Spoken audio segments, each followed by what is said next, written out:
Europe 1. C'est aux éditions Kens et le docteur Philippe Boxeau est avec nous, médecin légiste qui fait parler les morts, la mort en face, et on vous voit sur la couverture avec un crâne.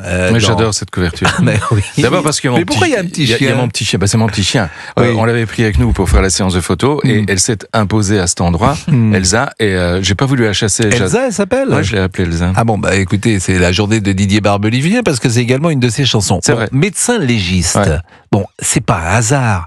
On n'est pas médecin. Vous auriez pas pu être dentiste ou ophtalmo. Dentiste, c'est dégueulasse. Chipoter la bouche des gens, c'est vraiment répugnant. Oui, vous avez raison. Bon, là, vous êtes avec les morts. C'est plus dégueulasse que les morts. Oui. Les morts, eux, ils puent, mais ils ont le droit. Donc, là, le boulot que je fais, je l'ai pas choisi au départ. Et il m'est tombé dessus, en fait, par hasard. Contrairement à ce que vous pensez. Je faisais de la recherche en anatomie, en dissection. Il n'y a pas de hasard.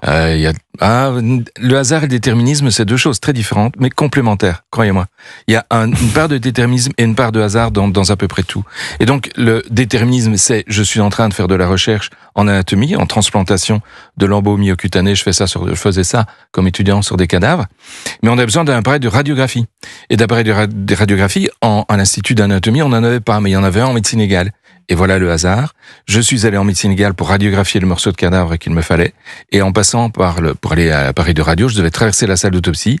Et une des fois où je suis passé, il y avait là une autopsie qui était en train de se faire. Je suis resté scotché, j'ai regardé, j'ai adoré, je suis resté. Vous avez adoré? Oui.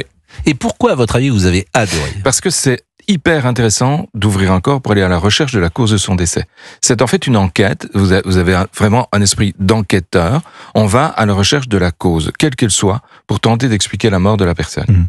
C'est-à-dire qu'il y a toujours une cause de la mort, par exemple, lorsqu'une crise cardiaque, par exemple, si vous faites une autopsie, vous voyez la crise cardiaque. Eh ben pas toujours. Si vous avez une crise cardiaque qui provient, par exemple, d'un trouble malin du rythme cardiaque, on appelle trouble malin du rythme cardiaque, justement, des troubles du rythme qui sont très difficiles à corriger et qui, assez rapidement, entraînent la mort de l'individu s'il n'est pas secouru rapidement et de façon efficace, eh bien, on les retrouve pas. Vos autopsies, vous les retrouvez pas. Vous avez ce que l'on appelle une autopsie blanche. Une autopsie blanche, c'est une autopsie où on n'a pas découvert la cause de décès et où donc il reste comme parmi les potentielles causes, eh bien justement le trouble malin du rythme cardiaque, qui est quelque chose qui arrive.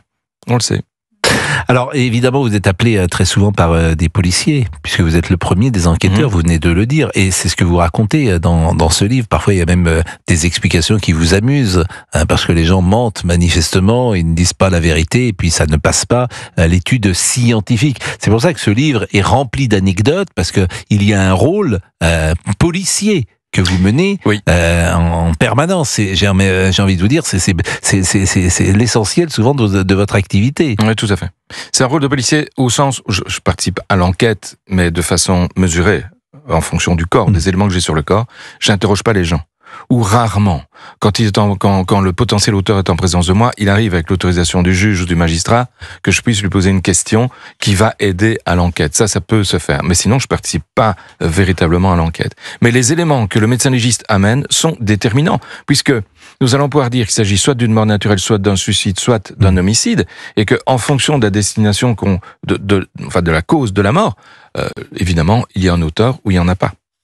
Et alors, pour donner ce qui se passe dans votre livre, je vais lire un passage. Comme toutes les scènes de crime, on se salue, on se présente, les policiers puis les experts informent les magistrats des éléments en notre possession. Et dans mon cas, je ne suis pas peu fier de mes découvertes, mais elles sont incomplètes puisque je n'ai pas encore pu examiner le corps. Et puis plus loin, vous écrivez, puis avec une scie électrique à plâtre, je découpe cette calotte crânienne et l'enlève, ce qui permet de voir la dure mère, la plus externe des méninges qui entourent le cerveau. Je la découpe et je vois le cerveau tout inondé de sang. C'est une hémorragie sous-durale 5 d'intensité moyenne, ce qui signifie que la personne n'a guère survécu au passage du projectile, quelques minutes tout au plus.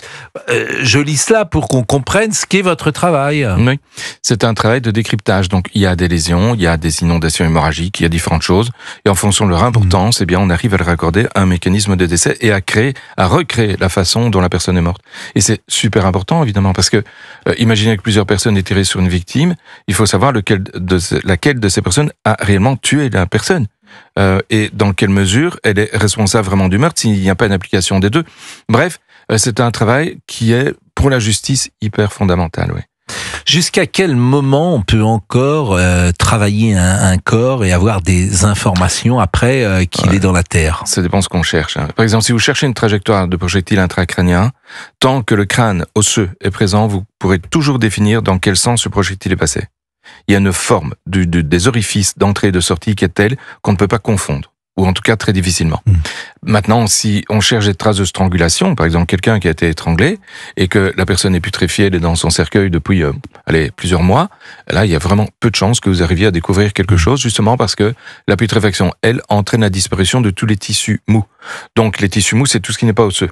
Ça veut dire que tout ce qui s'imprime dans l'os, eh bien, on va pouvoir vérifier la cause des décès pendant une très longue période. L'os, il ne disparaît pas si facilement que ça, il perdure parfois des dizaines d'années. Par contre, les tissus mous, en quelques mois, oui, en général, ils ont disparu.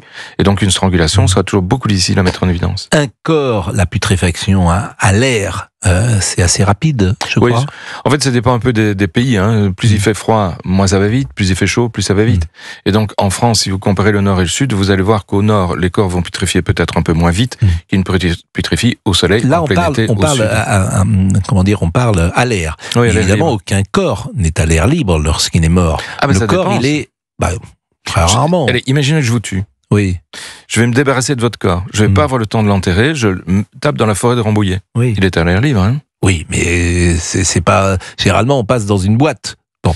Combien de temps un corps dans un cercueil, combien de temps met-il pour devenir squelette? Eh bien, ça, c'est ce que j'appelle la boîte de chocolat. Je dis toujours que l'exhumation, c'est comme une boîte de chocolat. J'imite Forrest Gump, dans ce fameux film avec Tom Hanks, où il dit que la vie, c'est comme une boîte de chocolat, on ne sait jamais sur quoi on va tomber. À l'exhumation, c'est pareil. Vous ne savez jamais sur quoi vous allez tomber. Vous avez des terres très calcaires, vous avez des terres très acides, des terres de toutes les sortes, qui font que le corps peut être préservé, mais bien préservé. J'ai déjà déterré un type, il était mort depuis à peu près 1 an et demi, il était intact. J'ai même su dire ce qu'il avait mangé la veille au soir. Donc, de sa mort. Donc, clairement, il y a des terres qui permettent une bonne conservation. Ben non, il va pas parler, c'est con, mais je l'ai fait parler. Et puis, à côté de ça, vous avez des cadavres qui sont des terres un peu schisteuses, où l'air passe, où l'eau passe, ils sont lessivés en... J'ai un type, je devais identifier sa mère. Bon, j'avais pas de code génétique pour la mère, donc j'ai déterré le fils qui était mort 2 ans plus tôt. Il était à un cimetière qui était comme ça schisteux, où l'air et l'eau passaient. Je n'ai retrouvé qu'un fragment de mâchoire après 2 ans. Donc, il y a, en fonction de la terre, en fonction du type d'enterrement, il y a véritablement des corps qui sont conservés ou pas. Vous avez exhumé combien de personnes, vous le savez? Oui, à peu près 1500. 1500. Est-ce que parmi ces 1500, c'est une question, vous savez, qui hante les uns et les autres? Je suis sûr qu'on vous a posé cette question déjà. Je vois venir, ouais. Quelle question je vais vous poser? Vous allez me demander si j'ai remarqué qu'il y en a qui avaient survécu et qui avaient été enterrés vivants. C'est ça, hein? Mais vous savez que c'est une hantise. Mais oui, et c'est une hantise de gens qui vont se faire, par exemple, brûler, incinérer, parce qu'ils ont simplement peur de se faire, alors que ça n'existe pas. Hein. On n'est pas enterré vivant, c'est absolument impossible aujourd'hui. Il n'y a pas de cas. Il n'y a pas de cas. Ah bah vous me faites peur, vous me regardez. Non, mais je le fais peur exprès. Oui, non, il n'y a pas de cas. Il n'y a pas de cas, bien évidemment. Il n'y a pas de cas. D'abord, on enterre 3 jours plus tard aujourd'hui, donc il ne peut pas rester comme ça. Non. Bon, on est d'accord que sur les 1500 que vous avez vu, il y a pas quelqu'un qui avait griffé le cercueil. Alors, ça fait partie des légendes urbaines. Hein. Et je fais un chapitre dans mon prochain bouquin, je fais un chapitre là-dessus. Ah oui, parce que ça passe. Urban Legend, dans lequel je raconte ça. Je l'ai déjà raconté en partie dans un des livres, je sais plus lequel. À l'époque de la reine Victoria, à l'époque victorienne, c'était une crainte atroce qu'avaient les gens. Et on les enterrait avec des cercueils, ils pouvaient taper sur une poignée et le cercueil s'ouvrait. Donc les cercueils pouvaient s'ouvrir de l'intérieur. D'autres, on les enterrait avec une clochette qui arrivait en surface, en manière telle que s'il était vivant, il puisse agiter la clochette pour qu'on vienne vite les déterrer. Et il y a un type, Sean, je sais plus comment, c'était du côté de l'Écosse, je crois, ou de l'Irlande, je sais plus, qui s'est fait enterrer. Ouais, il était mort, donc forcément, il savait qu'il allait mourir. Et il avait fait un petit enregistrement, en manière telle que, une fois enterré, on diffusait l'enregistrement et on entendait Help me, I'm in the dark, help me, I'm not dead. Je ne suis pas mort, je suis dans le noir, aidez-moi. J'ai trouvé ça très marrant. Alors, il y a un autre sujet qui intéresse les gens, c'est que les cheveux continuent à pousser après la mort. Oui. C'est vrai ça? Ah oui, très légèrement. Les ongles aussi, non? Et les ongles, la barbe. Les ongles, ça se remarque pas trop. Parce que Monsieur Guénec, lui, c'est avant la mort, il ne poussait pas ses cheveux. Oui. Donc il en a planté. Il a mis des greffons. Parce que lui, son problème, c'était avant. Excellent. Bon. Et alors, vous avez des morts qu'il faut raser. Donc, les pompes funèbres reviennent le lendemain quand le cercueil est ouvert, 24 heures après la mort, le cercueil est toujours présenté ouvert. Ils viennent pour raser le mort parce que sa barbe continue à pousser. En fait, toutes les cellules ne meurent pas en même temps. Oui. Bon, le boulevard des Allongés, la plupart du temps, les cimetières ne sont pas des endroits sinistres tels qu'on aime se les représenter. Il n'est pas désagréable de s'y promener. C'est tellement vrai ce que vous dites. Je reviens du Père-Lachaise. Mais c'est merveilleux le Père-Lachaise. J'adore. C'est merveilleux, c'est un endroit merveilleux. Il y a 3 semaines, j'étais à Montmartre. J'étais voir la tombe de Chirac là-bas. Non, Chirac, il n'est pas à Montmartre. Non, pas excusez-moi, Montparnasse. Ah oui. Je le confonds. Oui, Montparnasse. Moi, je suis un spécialiste des cimetières, donc je sais où il est. Il y a une pomme sur sa tombe, il y a une pomme, c'est génial. Mais vous, par exemple, quand vous allez mourir, vous avez envie d'être enterré, d'être Je vais jamais mourir. Je ne mourrai pas, je suis immortel. J'entends bien. Mais si par hasard vous mourriez, est-ce que vous avez envie d'être enterré ou Je vais être incinéré. Si vous voulez, enfin, j'ai pas mon ordi ici, mais sinon je vous ai remontré des photos de cadavres putréfiés. Vous allez comprendre pourquoi, objectivement, il vaut mieux être incinéré. Je ne souhaite pas que vous me montriez. Et on va bientôt déjeuner. En plus. Des cadavres putréfiés. Quoi. Vous êtes gentil, mais j'ai pas envie de. Moi, je suis pas. J'ai pas envie de partager ces horreurs. Je fais des conférences. J'en fais une ce soir à Lille. Vous leur montrez ? Oui, je leur montre. Oui. Des cadavres putréfiés. Je fais une conférence sur la médecine légale. C'est le cours que je donne à mes étudiants de première année, donc ceux qui débarquent. C'est le cours que je leur donne. Là, je le fais pour le public et les gens résistent super bien à ces images, mais vraiment très bien. Oui, mais tu résistes toujours, bien sûr, mais après tu ne les oublies pas. C'est ce que je leur dis. Vous ne les oublierez jamais. Mais oui, mais pourquoi on a tous vu des images qu'on n'aurait jamais dû voir. Et je trouve que moi j'ai une image comme ça durant la guerre du djihad, un djihadiste, la manière dont il trouvait la mort, et c'était des images absolument abominables. Et puis je me souviens, c'était RTL à l'époque, la journaliste me l'avait montré. Elle m'avait dit fais attention, ne la regarde pas, etc. Puis j'avais voulu la voir bêtement finalement. Et vous n'avez jamais oublié.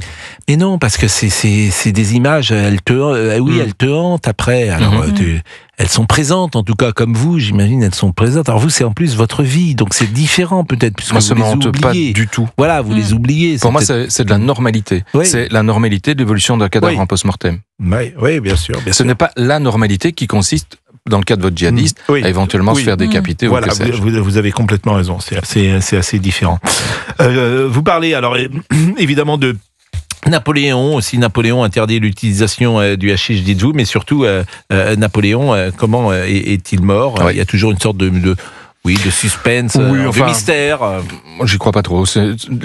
L'histoire de l'intoxication à l'arsenic, elle tient pas vraiment la route. En tout cas, depuis 2007, on le sait, dans la mesure où on a analysé les cheveux de Napoléon avant, en 2001. Ce sont des Français, d'ailleurs, qui ont fait cette étude. C'est Pascal Kinst, de l'Université de Strasbourg, un excellent toxicologue, très reconnu sur le plan mondial, qui a fait cette étude. Il a démontré qu'il y avait de l'arsenic dans les cheveux de Napoléon. Il a raison. Il y en a.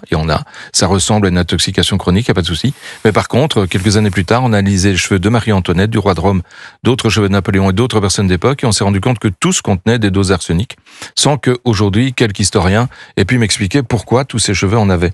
Alors ce serait sans doute un beau sujet de recherche historique que de savoir pourquoi l'arsenic à l'époque se trouvait dans les cheveux des gens. Il faut savoir que si l'arsenic est à l'intérieur des cheveux, c'est forcément qu'ils ont absorbé de l'arsenic. Alors pour quelle cause absorbait-on de l'arsenic à l'époque ? Était-ce une cause volontaire, involontaire, connue, inconnue ? Je n'en sais rien. Bon, en tout cas, c'est un livre passionnant, comme vous l'êtes vous, parce que vous étiez passé chez Cyril Hanouna. Oui. Et ça avait déclenché j'avais adoré. Vous aviez fait un malheur. J'avais adoré, oui. Et oui, mais parce que le podcast Légende, je me permets, vous savez cartonner avec Guillaume Play. Et Guillaume, ça marche très très bien. Mais bien sûr, parce que d'abord, vous médiatisez très bien